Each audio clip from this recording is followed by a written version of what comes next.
প্রতিদিনই পাই। একবার হলেও আমাকে স্পর্শ করে মানে টাচ করে দেখবে আরকি। তার অনেক শখ, বহুদিনের শখ। এটা শুধু নারীর বেলা না, এটা আমি পুরুষের বেলাও দেখেছি অনেক, অনেক।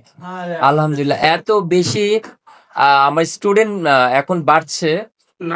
আর নারী ভক্ত তো অবশ্যই আছে। ১ম ও ছিল, এখনো আছে আলহামদুলিল্লাহ পছন্দ করে। নারী ভক্ত বলেন, পুরুষ ভক্ত বলেন, আলহামদুলিল্লাহ সবাই পছন্দ করে, সবাই এসএমএস দিচ্ছে, সবাই নক দিচ্ছে। এমনও মানুষ আছে আজকে সকালবেলা আমি যখন উঠি আমি চিনি না সেই চিটাগং থেকে নক দিয়েছে যে আমার বিগ ফ্যান। মানে এরকম বিভিন্ন জেলা থেকে ফোন দিচ্ছে, দেখা করতে চায়, আসতে চায় এত দূর থেকে মিট করতে। এর আগে একটা বা মেয়ে ছিল, আহ, মেয়েটা গান গাইতো, সিঙ্গার। তো ওই মেয়েটা অনেক দূরে থাকতো, আপনার হচ্ছে সেই নওগাঁর দিকে অনেক দূর আর কি, একটা গ্রাম। তো আমি আমাকে রিকোয়েস্ট পাঠিয়েছে, ইভেন সে আমাকে বারবার এসএমএস দিচ্ছিল যে আমি কি খেতে পছন্দ করি, আমার কি খাবার পছন্দ, সে ওইখান থেকে আমার জন্য করে নিয়ে আসবে। এবং সে একবার হলেও আমাকে স্পর্শ করে মানে টাচ করে দেখবে আর কি। তার অনেক শখ, বহুদিনের শখ। এটা শুধু নারীর বেলা না, এটা আমি পুরুষের বেলাও দেখেছি। অনেক ইয়াং মানুষ যারা আমাকে ফলো করে, আমার ডিজাইনকে ফলো করে, আমার ইন্টেরিয়রকে পছন্দ করে।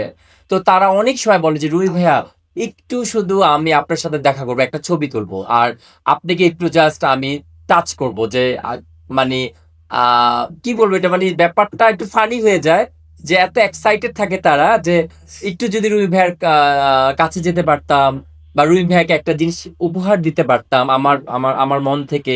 তো রুই ভাইয়ার এই জিনিসটা আমার অনেক প্রাপ্ত লাগতো, নিজের কাছে অনেক প্রাপ্তি মনে হতো, এরকম মনে হচ্ছিল। তো এরকম অনেক ধরনের পাগল ভক্ত আছে যারা আসলে ভালোবাসে, ভালোবেসে অনেক কিছু দেয় এবং দিয়েছেও ভালোবেসে অনেক কিছু। প্রতিদিনই পাই। জীবনে তো অবশ্যই সবার জীবনে ভালোবাসা আছে। একটা গান আছে না, সবার জীবনে প্রেম আসে, তাই তো সবাই ভালোবাসে। প্রথম যাকে, কি যেন কথাটা, যাই হোক আমি ভুলে গেছিলাম। ভালো ভালো, হ্যাঁ হ্যাঁ, প্রথম যাকে লাগে ভালো যায় না ভোলা, তবু তাকে, আচ্ছা যাই হোক। তো আমার জীবনে ওরকম ভাবেই প্রেম আসছে, প্রথম যাকে ভালো লেগেছে তাকে আজও ভোলা যাচ্ছে না। আজও সে মনের গভীরে আছে, হয়তোবা তার সাথে আমার হয়তোবা যোগাযোগটা ওরকম ভাবে নাই, কিন্তু সে আমাকে দেখে সবসময়, সে ফলো করে আমাকে, সে আমাকে নিয়ে প্রাউড ফিল করে সবার কাছে। হ্যাঁ, তো আমার কথা হচ্ছে আহ ভালোবাসার মানুষ লাইফে যখন দেখবেন একবার আসবে, যে মানুষটা সাথে আপনার কেমিস্ট্রি মিলে যাবে, সেই মানুষটাই কিন্তু আপনার প্রিয় মানুষ হবে সবচাইতে, যে আপনাকে বুঝবে। তো ছিল, হয়তো বা এখন নাই, সামনে আসবে ইনশাল্লাহ।